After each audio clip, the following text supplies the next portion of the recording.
Daria here, and I have a review for you. Before I even touch on that, I just want to take a moment to sort of introduce the indie scene. Now, if there's one thing that I'm absolutely passionate about, it's homebrew development. These are games envisioned by dedicated amateurs and brought to fruition despite overwhelming odds against it. Now, I think it's realistic to assume that most anyone who's ever identified themselves as a gamer has at some point envisioned their ideal game. I mean, I know I have, and I'm not alone in this. We all have at some point imagined the project that if we had the time, skills, and our resources available, that we would bring to life. But few people take that first step into realizing their ambitions, and fewer still stick with them until completion. When professional studios, 100 programmers strong, and with a budget in the millions can take years to develop a game, it's absolutely mind-boggling to me that a lone programmer can churn out something that looks professional, even if they're a few decades out of date on the specifications. But the rise of the indie genre on Steam has brought a lot of attention and money to these type of projects, and has inspired many would-be developers to pursue their dreams. It harkens back to the frontier days of development, when geeky programming wizards were churning out overnight success stories in their garages. These digital auteurs are the literal backbones of today's developmental giants. Square Enix would not be the juggernaut we know if Koichi Nakamura and Yuri Horii hadn't been churning out adventure games for the NEC PC 8801 in their parents' proverbial basements. But while PC indie development has hit mainstream, there's still a dedicated following of niche developers working on titles for legacy systems. The most famous example is Watermelon's own Pier Solar, which originally debuted as a new release for the Sega Genesis back in 2010, but recently made the leap to PC and modern consoles. And if you've ever browsed the forums in Nintendo Age, you may have noticed one of the many limited release auctions for brand spanking new NES titles.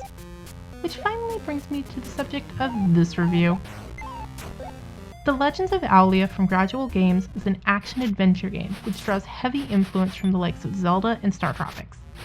You play as female protagonist Atlantean and her trusty feathered companion Taito.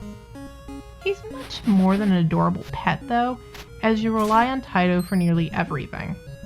Atlantean tosses him around as a weapon, and he's the key to overcoming all the game's puzzle-like obstacles. Power up stuck in the middle of a pond? Throw the owl at it. Locked too high for human arms? Throw the owl at it. Can't jump over a barrier? Well, you get the idea. Much like Link collects equipment to expand his access to the various regions of Hyrule, Taito learns new techniques so Atlantean can continue her journey across the land of Owlia. So it may not seem like anything unique in the gameplay department, but I don't really think the target audience for new NES carts is really looking for innovation. We classic gamers tend to prefer our titles nostalgic, and Owlia fits right in with the likes of other Zelda-inspired greats like Willow, Scheherazade, and Crystallis. It's the age-old tale of jealous sea creatures tiring of their watery abodes and invading the domain of the Parliament of Great Owls. Wait, what? The premise of Owlia shows tremendous imagination. In fact, the developer says it's based on a story he's been working on since he was a child. And I love the way Gradual Games incorporated this whimsical fairy tale into the visual look of their universe. The enemies are an eclectic grouping of various sea life, which ranges from the adorable to the monstrous. And the currently revealed overworld showcases a lush green forest peppered with charming bird motifs. It really is one of the prettier and more ambitious projects I've seen for the system. And the game really should be pretty, because you're going to be forced to admire the scenery. Merely knowing where to go next just isn't enough, as you'll have to collect a specific number of trinkets to unlock the dungeon door. I normally would be more critical of game length padding in a modern title, but considering that the mechanic was pretty common for 80s era gaming, its use is entirely forgivable here. Besides, smacking enemies around with my bird minion is pretty addictive.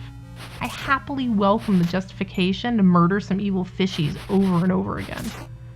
My one true complaint is that the puzzle clues can be downright cryptic. Wandering around in circles with no idea how to proceed is one relic of classic gaming that I will never miss. Speaking of wandering around, I have to give a nod to the dungeon layout. I don't think that they're quite in the break out the graph paper realm of complexity, but I did appreciate the size of the first dungeon.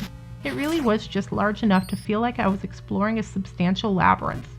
The direction I should head wasn't immediately obvious, and I had to do a fair amount of poking around with a bit of backtracking to reach the boss, who I have yet to defeat, by the way.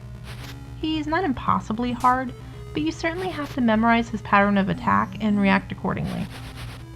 Now, this is where I should mention that my impressions of the game stem entirely from the demo, which you can download for yourself from a conveniently placed link in the description below.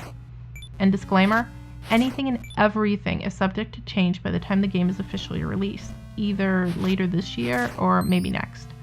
But consider this a first look at a very promising and ambitious indie game for the original Nintendo Entertainment System. I should mention that I did run into an issue where my progress wasn't being saved after dying in the dungeon, but Gradual Games promises that in the final release, death will return you to the dungeon's entrance. So yeah, don't freak out if you try the demo and can't figure out how to continue the game after dying. Or, you could just try not dying. Because that worked so well for me. So yeah, it's an amazing game. It's really fun, I promise. Check it out. And if you need any help at all with getting the demo working, just post your issue in the comment section below and I'll see what I can do for you. Once again, thank you for watching, and hopefully I was able to open your eyes to a potentially great NES experience. But if Legends of Owlia doesn't look like it's for you, maybe there's some other homebrew games out there that you just never thought about trying before. And on that note, Daria out.